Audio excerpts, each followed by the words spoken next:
Hello everyone. हाँ भाई, आज अपन डिस्कस करेंगे एक टॉपिक है आयन।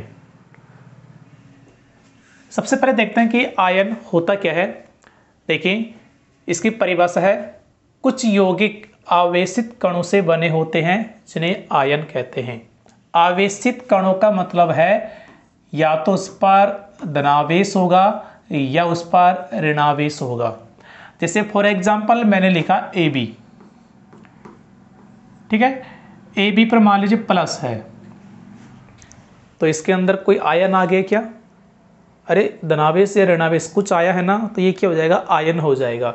यानी कुछ यौगिक आवेशित कणों से बने होते हैं जिन्हें आयन कहते हैं। ये इसकी यदि मैं सेकंड डेफिनेशन की बात करूं तो इसकी सेकंड डेफिनेशन क्या होती है?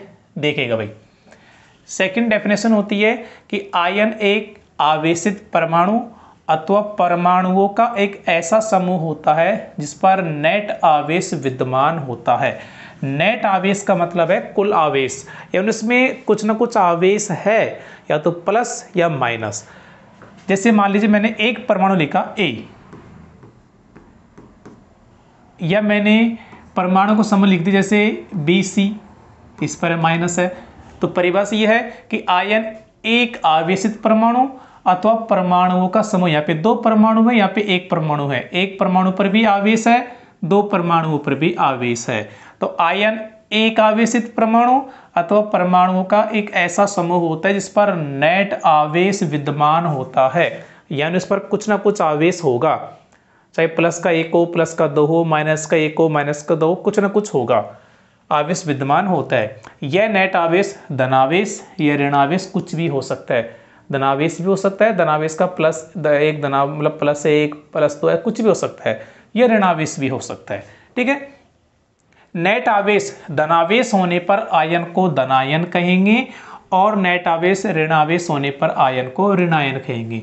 यहाँ पे जो नेट आवेश प्लस है तो इसको धनावेश कहेंगे, यहाँ पर नेट आवेश माइनस है तो इसको ऋणावेश कहेंगे या ऋण आयन कहेंगे। जैसे देख लीजिए एग्जांपल Na प्लस यानी सोडियम धनायन, यहाँ पे नेट आवेश प्लस है तो ये सोडियम ये धनायन हो जाएगा। क्लोरीन पर ऋणायन है तो ये ऋणायन हो जाएगा।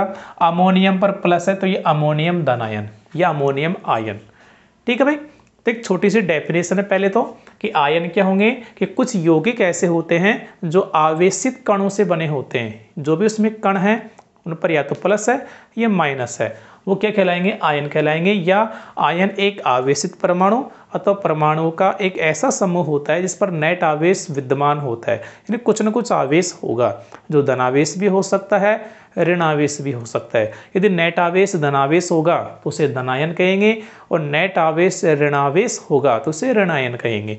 जैसे ये आपके सामने एग्जाम्पल है। क्या परिभाषा क्लियर है? तो चलो आगे देखते हैं। आगे देखो आयन के प्रकार। देखो आयन के अपन ना दो आधार पर देखेंगे। सबसे पहले देखते हैं प्रकृति के आधार पर। तो प्रकृति के आधार पर तो ये दो प्रकार के होते हैं, धनायन और ऋणायन। धनायन होने पर प्लस लगाते हैं, ऋणायन होने पर माइनस लगाते हैं। बस इतना ही देखना आपको। सेकंड है परमाणुओं की संख्या के आधार पर। इस आधार पर दो प्रकार के होते हैं, एक परमाणु का आयन या बहुपरमाणु का आयन। इसे संयुक्त आयन भी कहते हैं। यानी यदि एक ही परमाणु है और उस पर कोई आयन है तो एक परमाणु का आयन।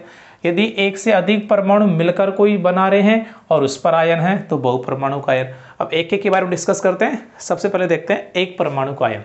तो परिभाषा क्या बन जाएगी कि यदि किसी तत्व के अकेले परमाणु पर, जैसे सोडियम है तो उसका एक ही परमाणु, ऑक्सीजन है तो उसका एक ही परमाणु, यानी किसी तत्व के अकेले परमाणु पर एक परमाणु पर धनायन या ऋणायन उपस्थित हो तो उसे एक परमाणु का आयन कहते हैं। जैसे देख लीजिए hydrogen H+, helium He2+, nitride N3-, cuprous Cu+, cupric Cu2+, sodium Na+, magnesium Mg2+, aluminium Al3+, ferrous Fe2+, ferric Fe3+।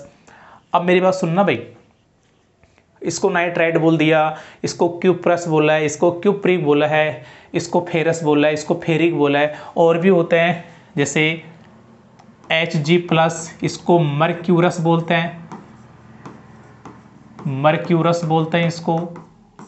Hg2+, इसको मर्क्यूरिक बोलते हैं।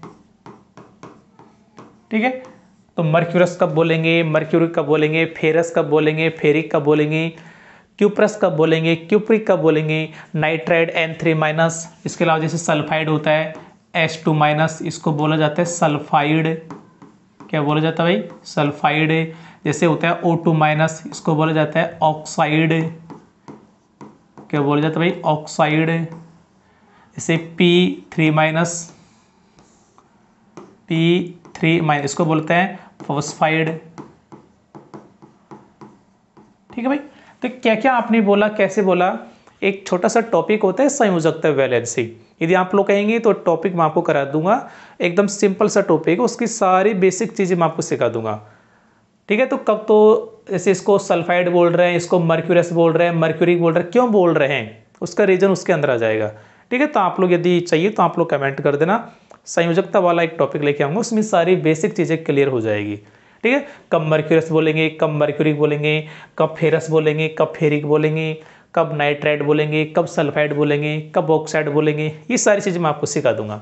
अब आप लोग देख लीजिए, ये सभी ना एक परमाणु है सभी में, और उन पर कुछ ना कुछ चिन्ह है, या तो प्लस का या माइनस का। देख लीजिए, एक परमाणु है, सभी एक ही परमाणु है, और कुछ ना कुछ उन पर आवेश उपस्थित है, तो ये हो जाएंगे एक परमाणु का आयन। यानी सिर्फ एक परमाणु होगा और उस पर कुछ ना कुछ आवेश होगा, तो एक परमाणु का आयन हो जाएगा।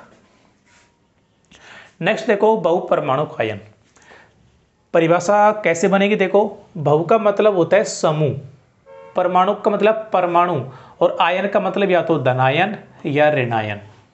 यानी बहुपरमाणु आयन के होंगे, परमाणुओं का ऐसा समूह होगा जिस पर या तो प्लस होगा या माइनस होगा, प्लस या माइनस होगा, यानी कुछ ना कुछ आवेश होगा, और कुछ ना कुछ आवेश होगा जिसको बोलते हैं नेट आवेश। ठीक है, यानी परमाणुओं के समूह जिन पर नेट आवेश विद्यमान हो, यानी कुछ ना कुछ आवेश हो, प्लस भी हो सकता है, माइनस भी हो सकता है।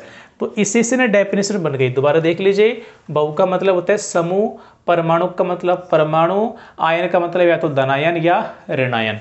यानी परमाणुओं का समूह जिन पर नेट आवेश विद्यमान हो, कुछ ना कुछ आवेश विद्यमान हो, उसे बहुपरमाणु का आयन कहते हैं। एग्जाम्पल देख लीजिए, जैसे हाइड्रोजन कार्बोनेट, जिसको बाई कार्बोनेट भी कहते हैं, इसका सूत्र होता है HCO3-। देख लीजिए, यहाँ पे तीन अलग अलग प्रकार के परमाणु हैं, अलग प्रकार के, एक हाइड्रोजन का परमाणु है, एक कार्बन का है, तीन ऑक्सीजन का है, और उन पर चिन्ह है, यानी कुछ न कुछ आवेश है, तो ये बहुपरमाणु का आयन हो गया। हाइड्रोजन सल्फेट HSO4-, इसे बाइसल्फेट भी कहते हैं। हाइड्रोजन सल्फाइट, इसे बाइसल्फाइट भी कहते हैं, HSO3-। ठीक है, सल्फेट क्या है, सल्फाइट क्या है, ये सारी चीज़ें मैं आपको टॉपिक आएगा संयोजकता, उसमें सिखा दूंगा भाई। ठीक है, अगला टॉपिक अपना वही होगा।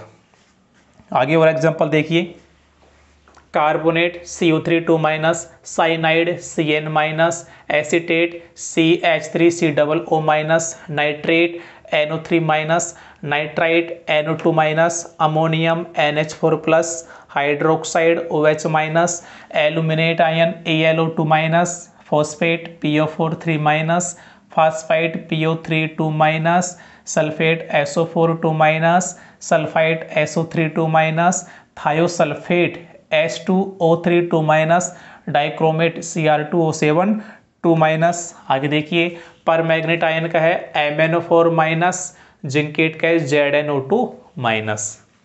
ठीक भाई, सभी में आप लोग देख सकते हैं एक से अधिक परमाणु है सभी में, और कुछ ना कुछ उन पर चिन्ह है, तो ये हो जाएगा बहुपरमाणु आयन। ठीक है भाई, देखो ये चीज़ ना बहुत ज़रूरी है, जब आप लोग कोई केमिकल फॉर्मूला, कोई रासायनिक सूत्र बनाते हो ना, तो वहाँ पर ये चीज़ें बहुत ज़रूरी है।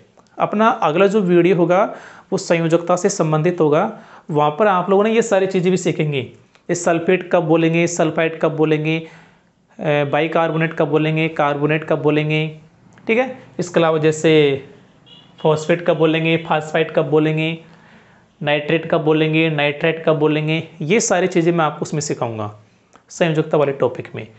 तो वीडियो को आपको ना अधिकतम शेयर करना है, लाइक करना है, और यदि कोई भी चीज़ आपके समझ में नहीं हो तो आप लोग कमेंट में कर सकते हैं भाई, आपको उसका रिप्लाई मिल जाएगा।